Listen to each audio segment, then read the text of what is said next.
He says that I don't pull well on TikTok, so He doesn't. It's just a fact. It just doesn't pull well.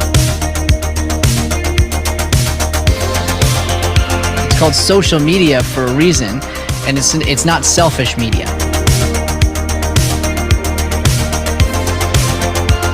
I just gotta clear something up. You weren't the 12th man on the field. Right?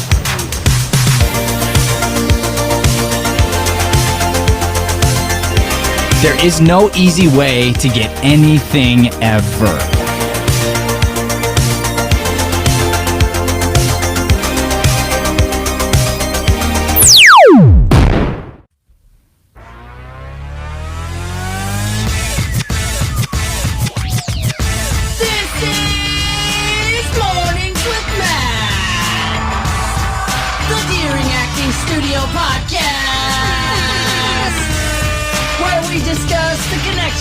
Between life and acting.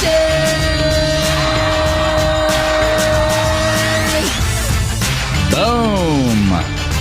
Let's get it. I could go all day with that. It's good, right? Yeah. All right, good morning, everybody. Welcome to Mornings with Matt on the Deering Acting Studio podcast. We're so happy to have you here. Facts. So this week, we are talking about living a balanced life. And what's funny is yesterday, we started off our week on balanced life by debunking the word balance. By saying that balance is not real, not the way we think it is. That's right. It's a myth. To try to be balanced would be something actually unhealthy. And what did I tell you yesterday? What did I tell you? I said, did you talk to Brian about this theory? You said no. But I said, Brian always says that he has struggle balancing. Well, Right? recently, yeah. Yeah. Recently, you've been struggling with balance. Mm-hmm. Yeah. So this literally. this week could be a great growth moment for you. But actually, think about this, right? So even with your physical body, you literally are struggling with balance. Mm-hmm. What's the fix? Counterbalance. It's putting more pressure in places where, it needs it, essentially. Mm-hmm. Yeah. That was the That's idea. quite interesting. I have new pressure sores from doing exactly that, actually. Really? Yeah. Because there was so much pain in one spot that you start to transfer where you land on your foot. Right. Right? So that's, unfortunately in some ways, but fortunately in that it took pain away from other spots, it opened up new sores in other areas where they weren't before. Because that's where now there's all this pressure going into that one spot, that one area. But same way that a woodworker with his calluses, eventually you'll get some calluses on those feet. Yeah. Yeah. Ain't that the truth? I guess so. All right. Hey, Joey, can you say something? Hello. Oh.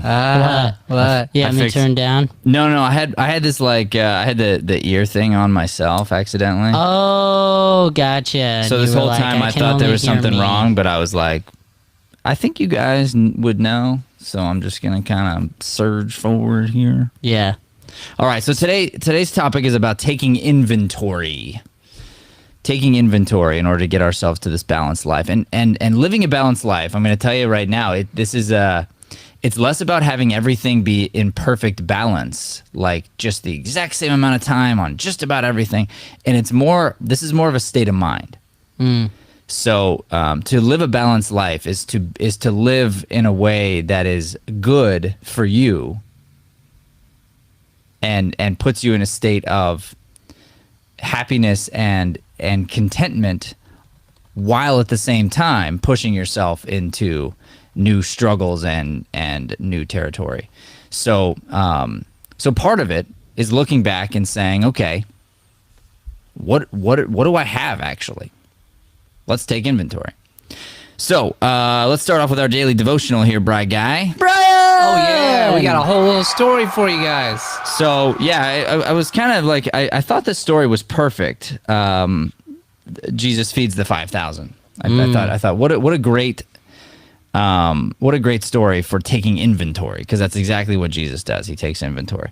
But as I was kind of breaking it down and trying to find a quick little verse out of there, I couldn't find one that encapsulated. It was like it needs the whole story. So do you mind reading the whole thing, I do not. Brad guy? Yeah, it sounds awesome. All right, thank you. All right, so this is Jesus feeds the 5,000, Matthew 14:13 through 21. When Jesus heard what had happened, he withdrew by boat privately to a solitary place. Hearing of this, the crowds followed him on foot from the towns. When Jesus landed and saw a large crowd, he had compassion on them and healed their sick. Okay, all right. So we might as well break it down a little bit as we go. So I am apologetic here because I actually don't know the answer to this, and if you don't know, you don't know. I can have you keep reading, and I can have Joey look it up. But what happened? What happened right here? No, it says when Jesus heard what had happened. Oh, I'm not sure. Yeah. Okay, so that's obviously what happened just before, the verse before. Right. Joey's Right. gonna look it up. Okay, thanks for looking that up. So something happened. Okay, and when Jesus heard about it, what'd he do? He withdrew to his own solitary place to pray. He and withdrew, yeah. came to God. Okay, cool. Then he's like, I want to be by myself, need to be by myself, need to reflect on what's going on. The people cannot get enough. They flock to him, they find him. He sees them. Instead of being annoyed by them, he has compassion on them. He heals their sick. Yeah. Right? Yeah. Okay, that's where we are so far. All right, go ahead. As evening approached, the disciples... Let me start again. As evening approached, the disciples came to him and said, "This is a remote place, and it's already getting late. Send the crowds away so they can go to the villages and buy themselves some food." Jesus replied, "They do not need to go away.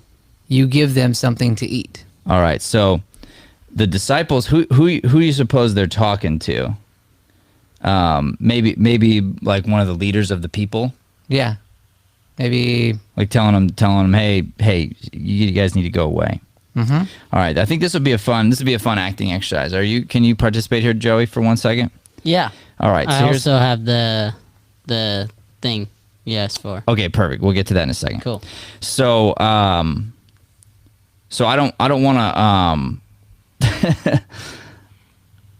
All right. So do you want to? Why don't we do this? I'm going to play narrator.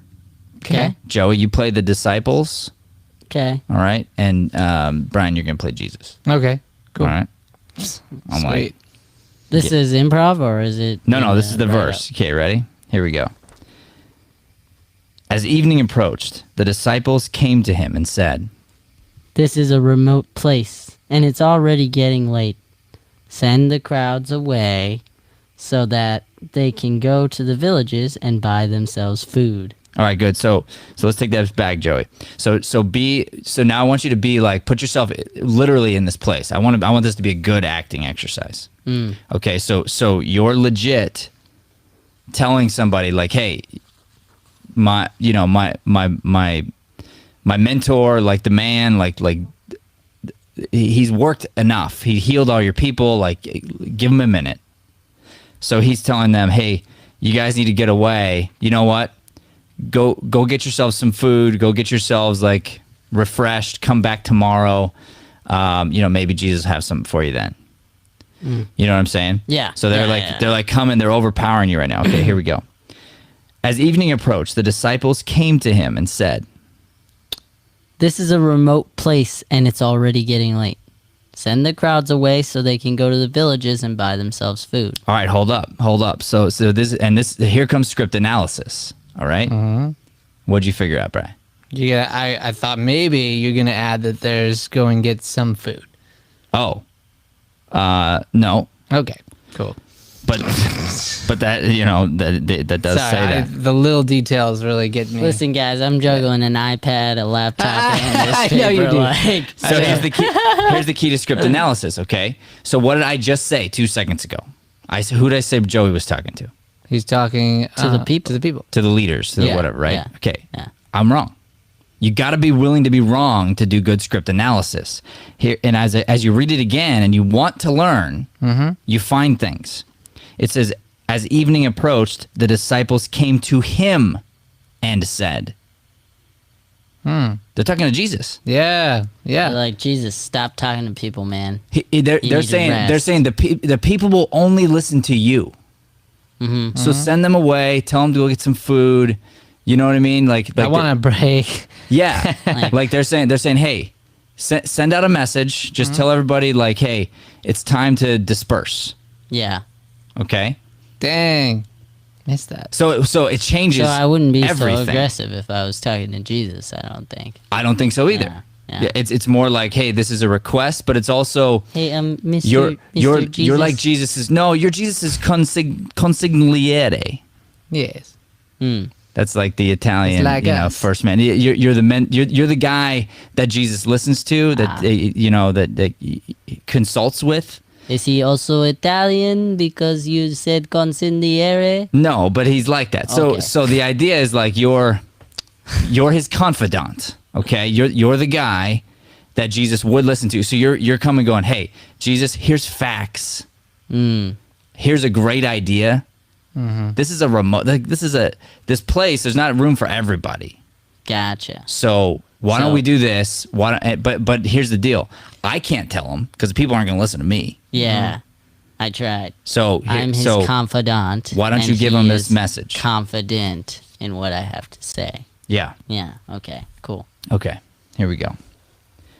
As evening approached, the disciples came to him and said, This is a remote place and it's already getting late. Send the crowds away so they can go to the villages and buy themselves some food. Jesus replied, They do not need to go away. You give them something to eat. We have here only 5 loaves of bread and 2 fish. they answered. Bring them here to me, Boom. All right. he said. One more time. One.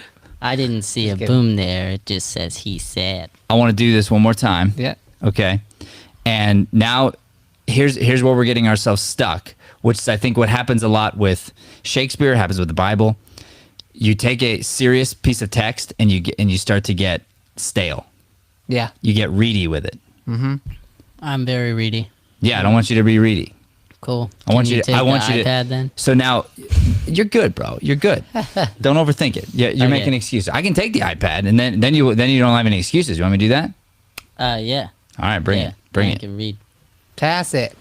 Teamwork. Okay. Gotta unplug it. I don't want to.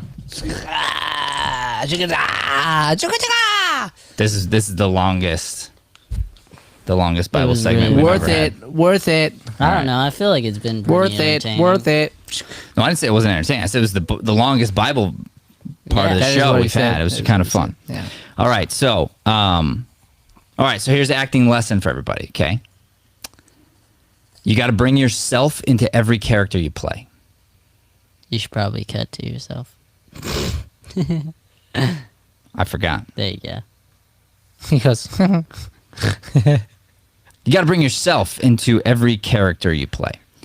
So you are in every character. And so therefore, Joey, when you speak as a disciple, it's got to just be your voice, your real voice. It can't sound like it's any kind of impersonation of something else. It's got to be just you. But it's got to be if Joey were an apostle and had lived through this and were talking to Jesus at this moment in time.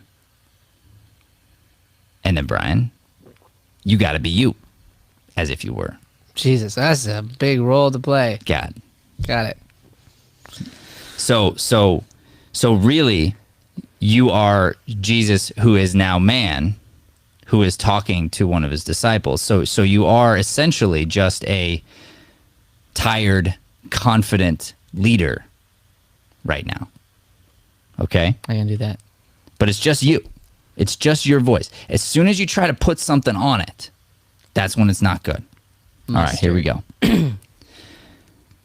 As evening approached, the disciples came to him and said, This is a remote place, and it's already getting late.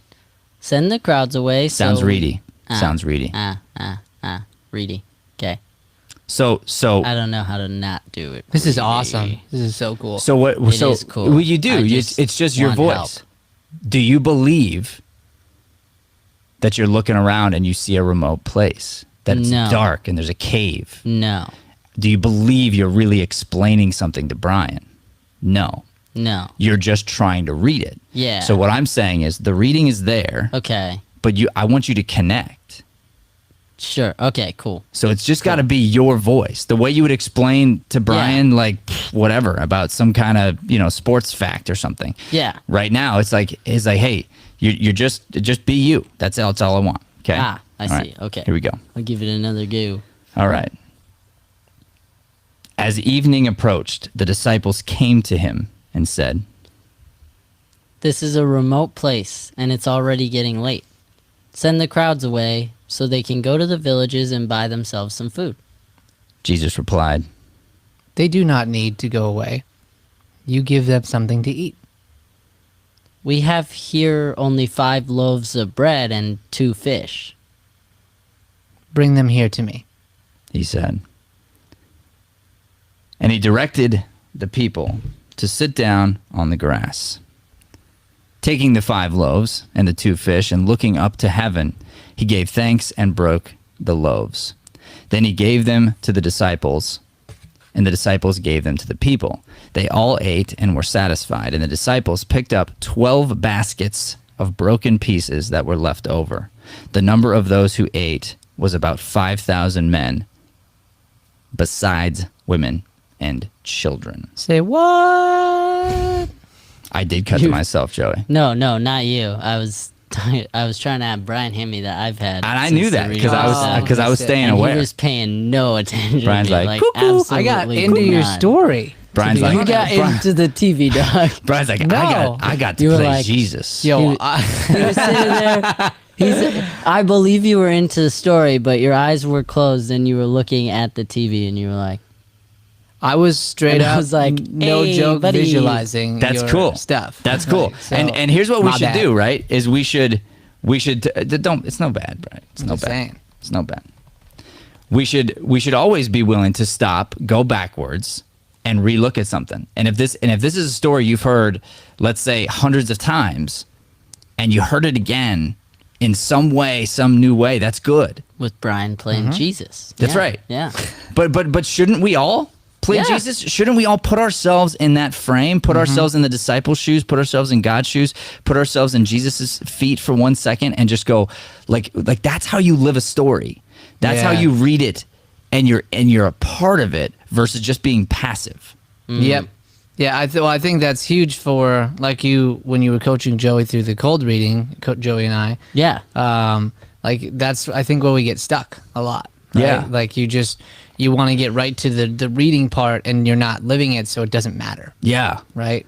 Because I'm thinking, and then you go back, give some backstory and stuff to your character. Like you go so deep with just these couple lines, right? And here you're a disciple, and just imagine that you haven't slept in like 4 days. Yeah. You're having to entertain these 5,000 plus. It was 5,000 men, and then it says besides the women and children, which means you could like triple that. Yeah. Yeah. Okay. So just curious, really quick, because that was really hard. So with the cold reads, most of the time you'll get the stuff beforehand. This was pretty new to me. I think I only glanced over it once before the show. So say you're in an audition and they just hand it to you and you go in right away, kind of like we just did. What's the process there to get into what you said versus what I did? So you realize that the words are going to be there, but it's really about the believability. Here's the thing. I mean, and this is the Bible in a nutshell. Truth trumps all. Okay, and the same is true of an audition. So, Okay. So I don't care that you got the words perfect or you said them in a certain rhythm, which is like that's that is most of like church readings that I hear Yeah. when somebody stands up at the podium and reads. They're so worried about sounding good and like getting the words out in a certain rhythm, but they're not as worried about like emotionally connecting. Yeah. So I'm talking about the disciple comes up and is like out of breath, you know? It's like looking around. This is a remote place. You know, like Yeah. now I believe it, and I'm telling Jesus, I'm like, hey, there's subtext, Yeah. okay, and then I can look back, and because I don't know the next word, and I can peek at it, and then again I got to connect to Him. So that's what was missing, is like the real true connection where, you know, there could be the Bible, and then there could be the Bible like lived out. Yeah. No, that's great. Which, if we can breathe life into it in any way, shape, or form, we can reach people, and that is every story we ever tell as actors, and it's why we do what we do. That's so helpful. Thank you. You're welcome. And just so you guys know, this is why Matt makes the big dollars, and I basically just got a tiny piece of what you get in masterclass as far as critiquing. And it feels great. I feel great right now because of that critique. Joey, you demand, and let me tell you, I was just listening to some Jordan Peterson this morning. You guys like Jordan Peterson? Yeah. I do, yeah. Yeah. This guy is on a tear right now. We're about to go to commercial break, everybody, just so you know. But go to commercial break, and then we're going to come back, and we're going to wrap up this episode with a takeaway. But Jordan Peterson is on just a brand new wavelength right now. And first and foremost, this is not relevant to what I was about to say about Joey, but he just recently was sick and overcame being like extremely sick, and I think it was sort of a private thing. And there's video of him in an interview, and he gets so emotional when he speaks of Jesus. It's really beautiful. It's this thing where he acknowledges on camera how huge it is, like how big it is, and that it's emotional and scary to imagine that it's real, but it's illogical that it's real, but that he can think of no other answer other than it is real. It's very interesting, and he's just like ripped to shreds, just trying to get this information out. You pulling up the book there? Yeah, this is just his website. I figured I'd pull it up while you were talking about it. His first book is 12 something like 12 Rules for Life or something. It's an awesome book. Right here. Highly recommend Yep, that. And 12 Rules for Life. okay, perfect. And then this new book, Beyond Order, I bought this, and I think it's out now, or it's about to be out. But I did like a pre-order on this thing. Very excited about it. And one of the things that's crazy about it is that people are trying to censor that book. They're trying to get it canceled before it even comes out. Jeez Louise. And that's how you know there's probably some truth laid in there. Yeah. You know? Yeah. 100B. 100B. All right. But right before we go to commercial break here, I want to just mention this. So the episode is take inventory, and when we come back from commercial break, I'm just going to rifle off a bunch of different quotes because so many people have talked about this idea. But here's the deal: we need to feed 5,000, and a lot of people just like they get focused on what we don't have and what's not possible. Mm-hmm. And Jesus, the first thing he says is, "What do we got? Like, let's take inventory." Yep. You know. 5 loaves of bread, 2 fish. Or Jesus receives the inventory. I guess he doesn't necessarily even ask for it. But the disciples are using their inventory as an excuse of what they can't do. Right. Mm-hmm. They're going, hey, look I counted this and we can't do it. So It's not possible. not No way. possible. Right. Like not with what I got, not possible. It's not like they had literally nothing, and Right. then they're like, sorry, we got nothing. It's just like, we need this. Yeah. Yeah. And so going back to Joey, the Jordan Peterson clip I was listening to was all about potential. And it was all about people deciding that they are capable, that you can do more. And then it was, one of his biggest takeaways was grow up quickly. And like it's okay when you're 25. It's not great. But people give you a lot of excuses for being young. Yeah. But then you turn 30 and it's like you're 30. Now you're 40. You're just a grown-up adolescent. Well, that's 5 years difference. That's right. So, people give you slack when you're 25. You get used to it 5 years later. you don't got no slack no more, and that's not a very long time. That's right. And so then, taking this back, he says then one of the biggest like eye-opening things of what you do is you become essentially an intern. You become somebody who's just going to come in and soak up knowledge, and you start to admit what you don't know. And that's the beginning of this journey that is a life that's worth living. Yeah. And it's exciting because you're already doing that, So you mentioned me getting paid the big bucks. I am 40 almost. Yeah. Right? And so you're in this position, this prime position, and it's easier said than done some days. But yesterday I went off about you about how much you were killing it. He mentioned it to me separately on a text message that I didn't see until after I'd already complimented you. Oh, neat. That's cool. So that means the world was noticing. Sure. Right? So we take inventory and we're going, okay, this is you focusing on literally taking inventory of what do I have? Mm-hmm. What is at my disposal and what can I do? Yeah. And from there, good things happen. They just do. Facts. All right. We'll be right back after this commercial break, everybody.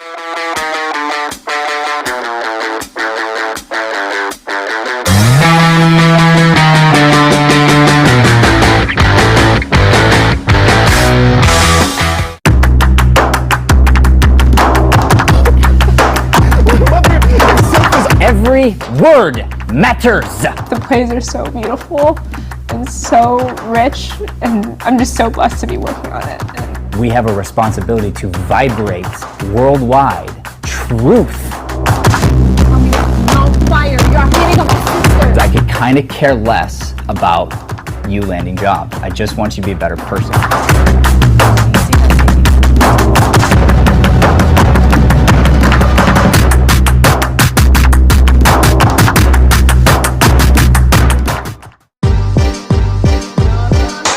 We can be someplace 10 years from now, all of us. All right, so we're gonna end here. I want to leave everybody with this. I drew this before this scene started. So this is a little diagram I was thinking about, 3 circles, okay? So here it is. So this is you, all right? This is you. These other 2 circles, that's you also 10 years from now. You make decisions. You make decisions. The truth is, we all can be...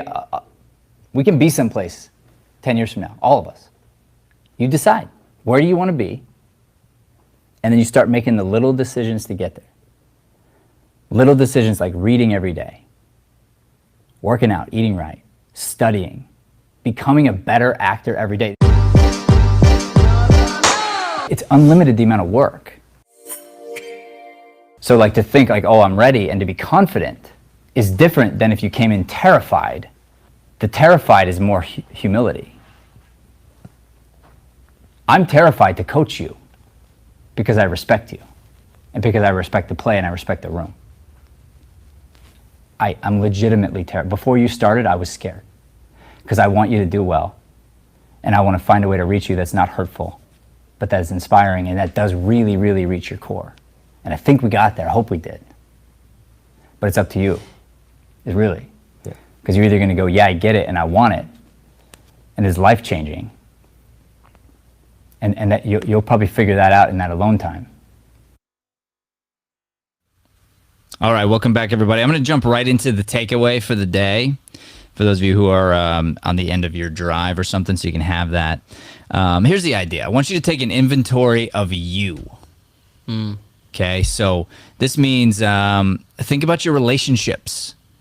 Think about your friendships, your family relationships. Think about your job, your occupation, the knowledge that you've been given. I want you to take inventory of your teachers, of your mentors, of your lessons, good and bad, of the ups and downs. Take inventory of all the obstacles that have made you stronger, and just take an inventory.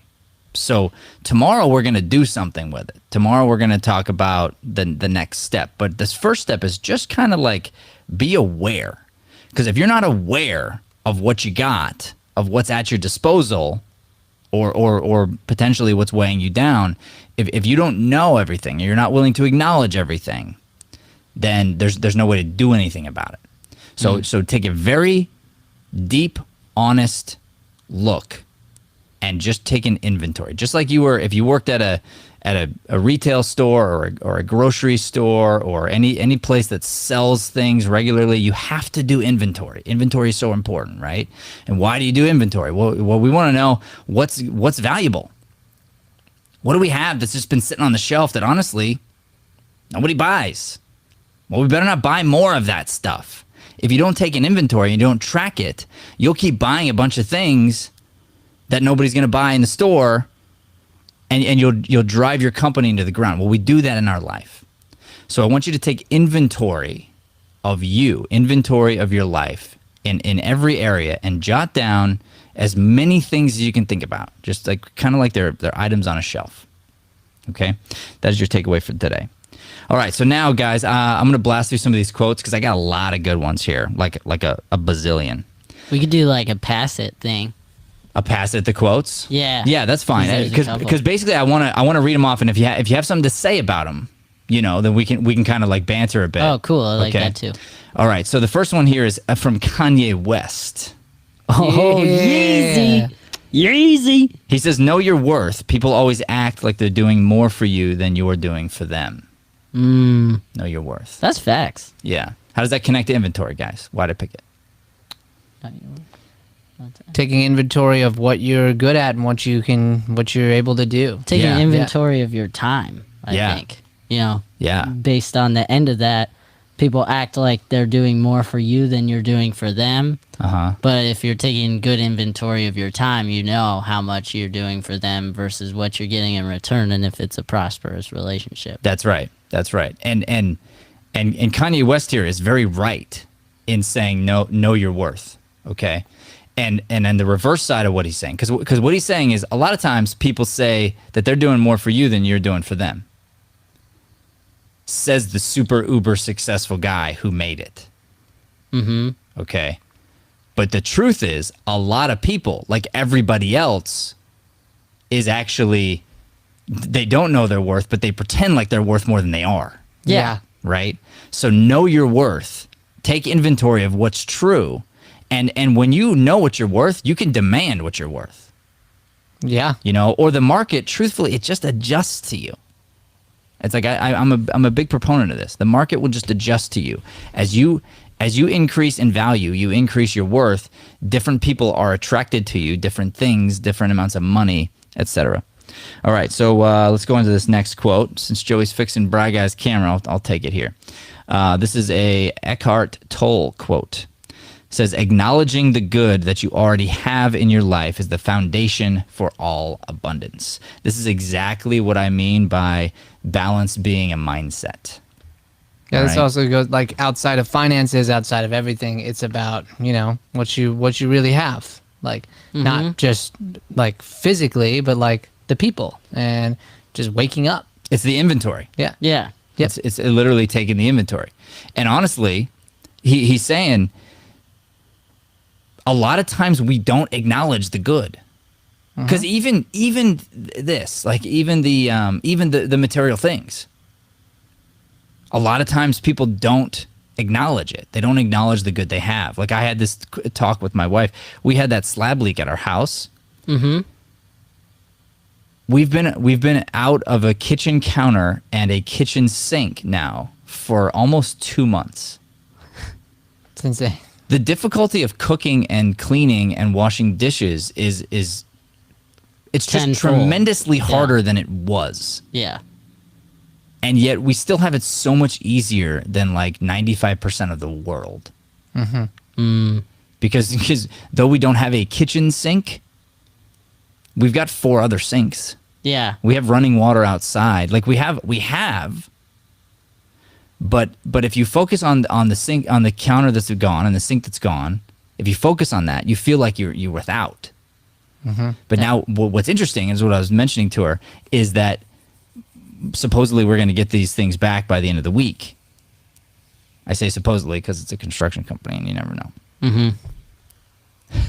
I would mention their name, but I'm not even going to go there. No, that's not. But when we get the kitchen counter back, when we get the sink back, there will be a new appreciation, a new gratitude for something that was completely taken for granted. Yeah. Yeah.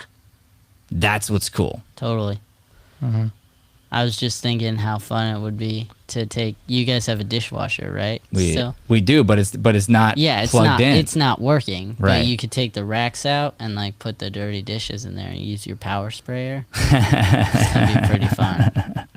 Get your dishes. probably clean break a few dishes, but Maybe. but it would be You fun. would have to do it on lower pressure. But That reminds me of that Babysitter movie when the kids are doing the dishes. You probably haven't seen this because it was back in the 80s, but there was this like, essentially the mom leaves and the babysitter takes over and the kids just kind of go nuts. And so there's this one kid who's like an older teenager who shouldn't really have a babysitter.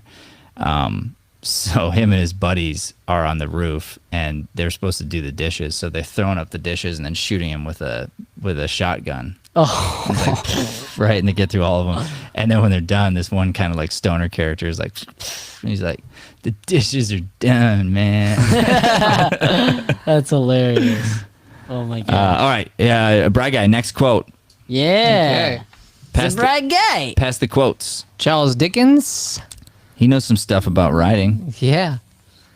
Reflect upon your present blessings, of which every man has plenty, not on your past misfortunes, of which all men have some. Boom. Boom. Live in the present, not in the past. Live in the present, not in the past. Well, yes, but that's actually, he's not saying that.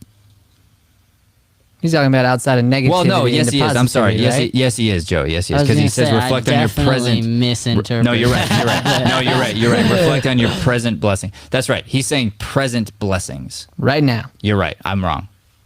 Because I was thinking he was saying reflect in both. Mm-hmm. But essentially, it's like he's focused on the good. But you're right.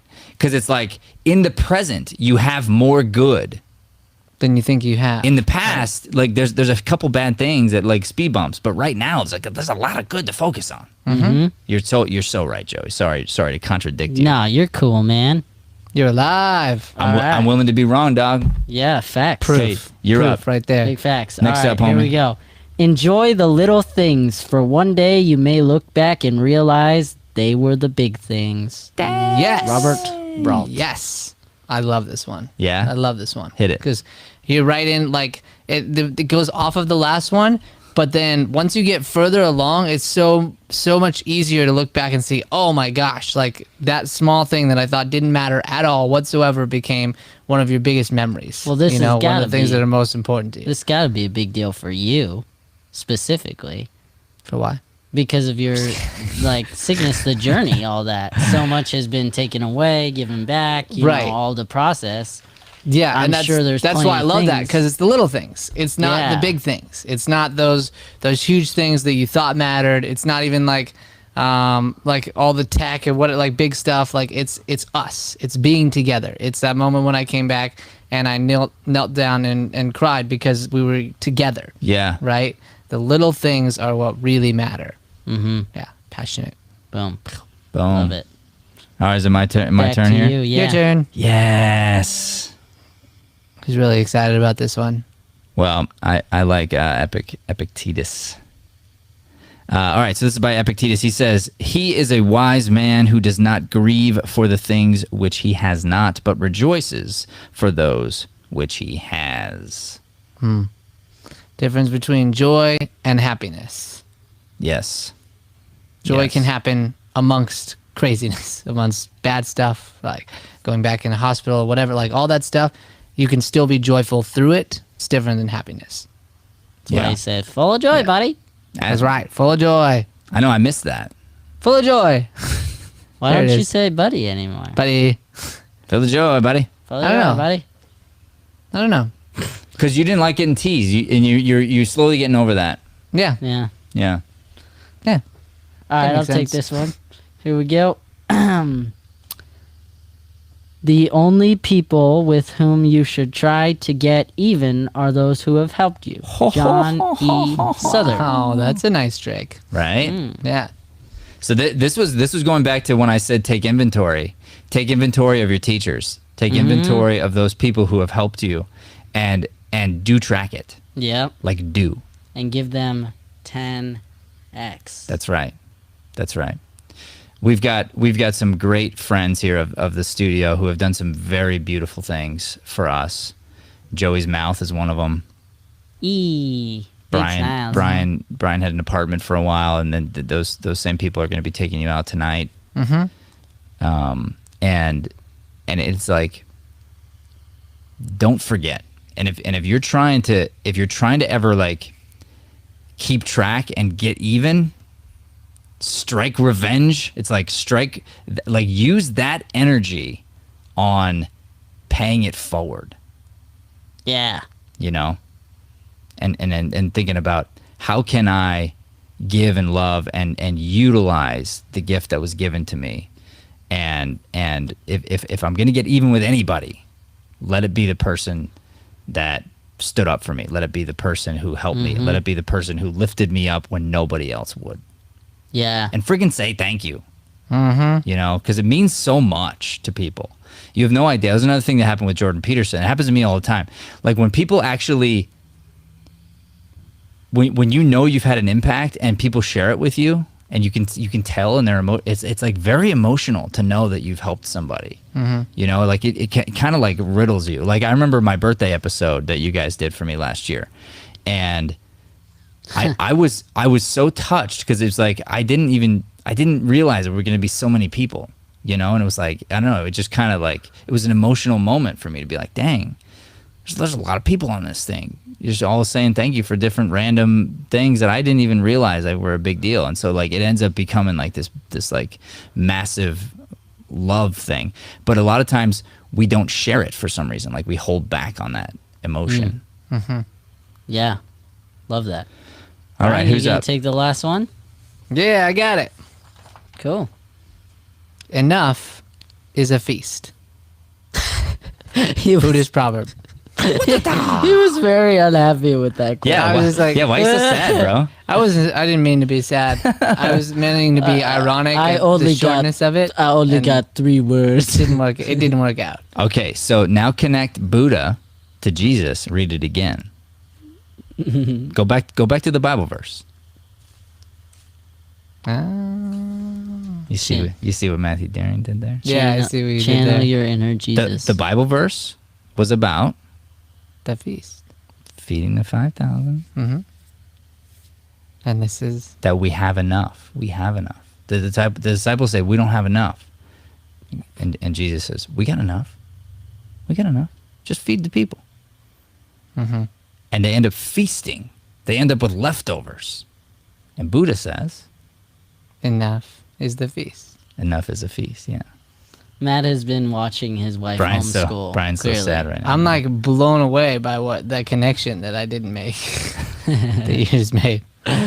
That you talked to Brian like I remember teachers talking to me when I would forget the answer. They would go like slowly, like word by word in the sentence, and that is the Yeah. And I was like, all right, Leanne's rubbing off on Matt a little bit. Signs from of that a great homeschool. teacher. You know what else? I was listening to this guy who I like online.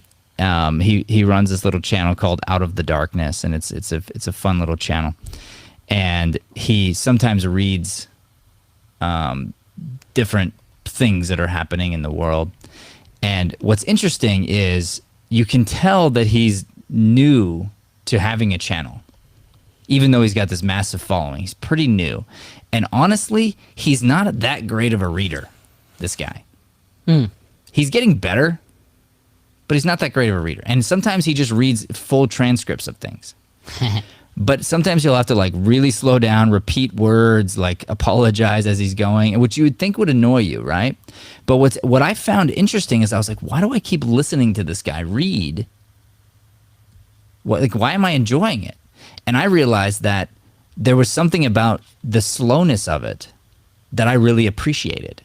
I liked hearing it slow because I felt like it was really soaking in, versus like, okay, I can read it. If I read it, it's going to soak in probably as long as I read slowly and I think about it.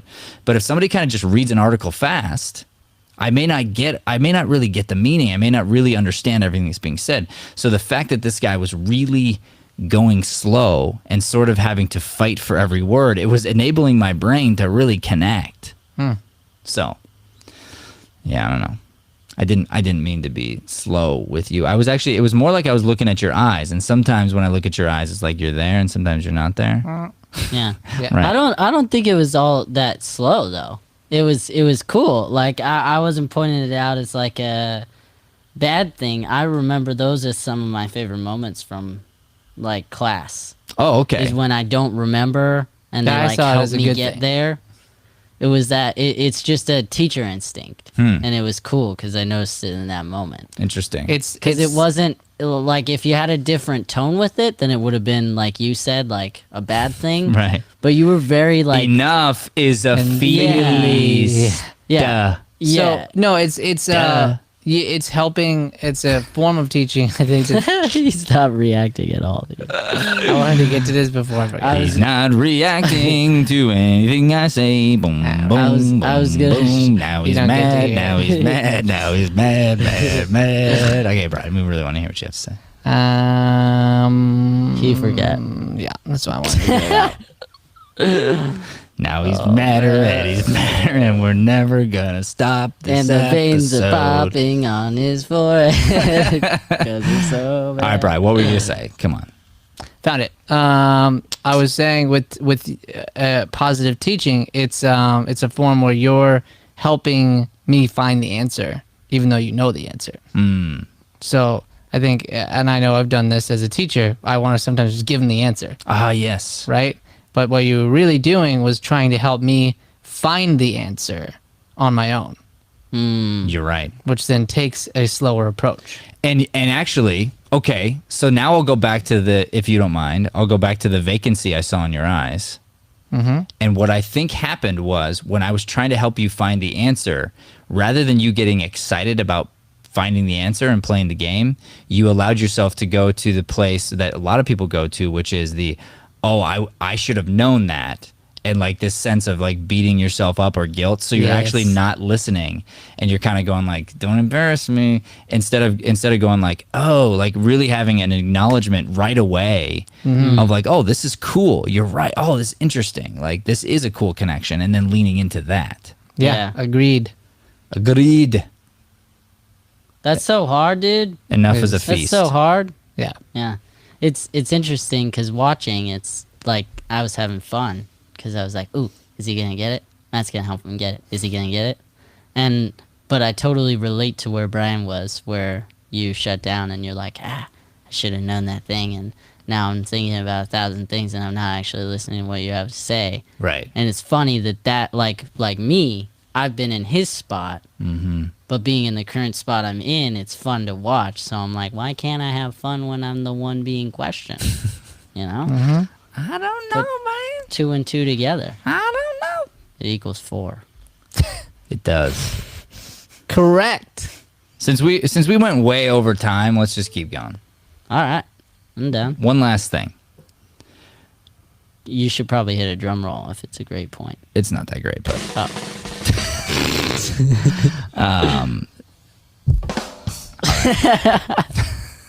Oh, so I was thinking about this idea of enough as a feast. And again, like everything can be put into context, right? So if you look at something like if you're used to eating a certain way, for instance, and then you have to pare down what you're eating, you'll feel like you're without.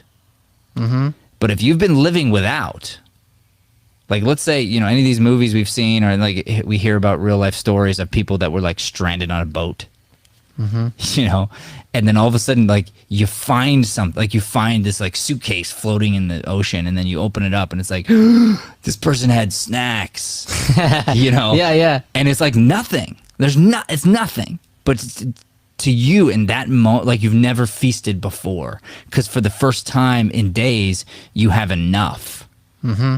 Enough is a feast. Like that's something to really think about. You know, like right now, we have enough air that we can stay alive. It's a feast, right? And as soon as you're without air, you realize, I need that. My lungs are feasting out here. I need that. All right. Thank you, Buddha. Good job. Nice work. Pretty good. Pretty simplified. The Buddha's like, I'll take the Jesus story and I'll just simplify it down in a couple words. Just gonna make it through. Buddha, what do you think about this Jesus story? He's like, enough is a feast. Dang, that's good. You really summed up that paragraph. Dang, you just said what he said in much less words. And then he doesn't talk because like No. the Buddha's just like, Back to my nap. sleep. Buddha That's a quote from Buddha. Just says sleep. That's it. And I got really hung up on that one. I'm just like dragging this out because it's silly. All right, ladies and gentlemen, thank you so much for tuning in. We sure appreciate you. Please do not forget to like, subscribe, share, help us spread this light-driven content to the planet. God bless. Thanks for listening to Mornings with Matt. Please like, subscribe, and follow us at Deering Acting Studio to keep up with the latest content. For more information on classes, private lessons, or professional development coaching, visit www.deeringstudio.com. Have a Deering day, everyone. Have a chippy day, everyone. Rough.